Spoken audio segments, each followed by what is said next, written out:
महाराज सबसे पहला जो ज्योतिर्लिंग है वो कौन है? सोमनाथ है। सोमनाथ ज्योतिर्लिंग है।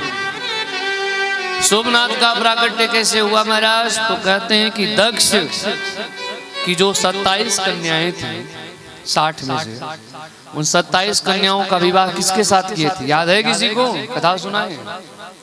दक्ष ने अपनी 27 कन्याओं का विवाह किसके साथ किए थे?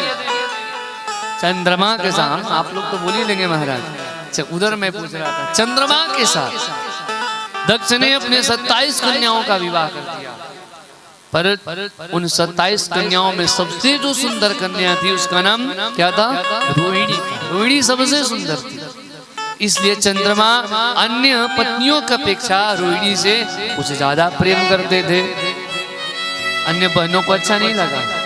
पिताजी ने जाकर शिकायत कर दी, वो तो हमारे वो देखते नहीं, रोहिणी जी को ज्यादा प्रेम करते हैं। दक्ष आकर समझा ये ठीक काम नहीं है ना, तुम्हारा सुंदर वंश में जन्म हुआ है और तुम ऐसे पक्षपात करते हो। सब में एक दृष्टि रखो, आत्मा सर्वभूतेषु यह पश्चिद पंडित। जो सब में अपने आप को देखे वही तो पंडित है, विद्वान है।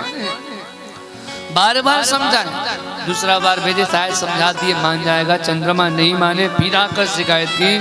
तब दक्ष को बार बार समझाने के बाद चंद्रमा नहीं माने तो दक्ष श्राप दे दिए, जाओ मैं तुम्हें श्राप देता हूँ, तुम क्षय रोगी हो जाओ। क्षय का रोग चंद्रमा रोगी श्राप है। ब्रह्मा जी के पास सब देवता गए, अंधकार छा गया, चंद्रमा शापित शापग्रस्त हो गए। देवता सब ब्रह्मा के पास गए, महाराज कुछ करिए। बोले दक्ष प्रजापति है, कोई सामान्य व्यक्ति थोड़े नहीं है, दिव्य पर्सनालिटी है, ये है तो श्राप तो भोगना ही पड़ेगा। हाहाकार मच गया चारों तरफ। सब देवता ब्रह्मा जी के शरण में गए, ब्रह्मा जी से भी कोई निवारण नहीं मिला।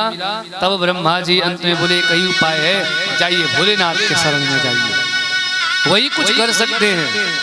चंद्रमा ब्रह्मा जी की आज्ञा पा करके प्रभासक क्षेत्र में चले गए और वहां जाकर के देवताओं के साथ उन्होंने खूब सुंदर एक शिवलिंग का स्थापना किया और दिव्य वर्षों तक भगवान का शिवाराधना किया। ये महामृत्युंजय आदि का जप किए। चंद्रमा ने प्रभासक क्षेत्र में 6 महीने तक महामृत्युंजय मंत्र आदि का जप किए, भगवान का पूजन किए, आराधना किए।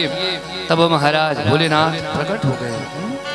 भगवान शिव ने दर्शन दिया, चंद्रमा को आशीर्वाद दिया, कहे महाराज ये इस रोग से हमें मुक्ति दिला दीजिए। भगवान बोले हे चंद्र, पूरा तो नहीं पर कुछ ठीक कर देगा।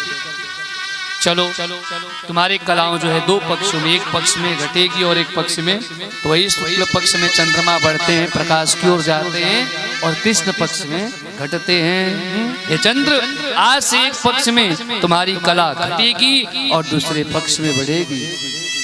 और तुमने मेरे इस शिवलिंग का आराधना किया, इसलिए ये शिवलिंग का नाम तुम्हारे ही नाम से होगा। सोमस्य ईश्वरः, सोमेश सोम चंद्रमा का नाम है, तो शिवलिंग का सोमेश्वर नाम पड़ा। सोमेश्वर महादेव की जय।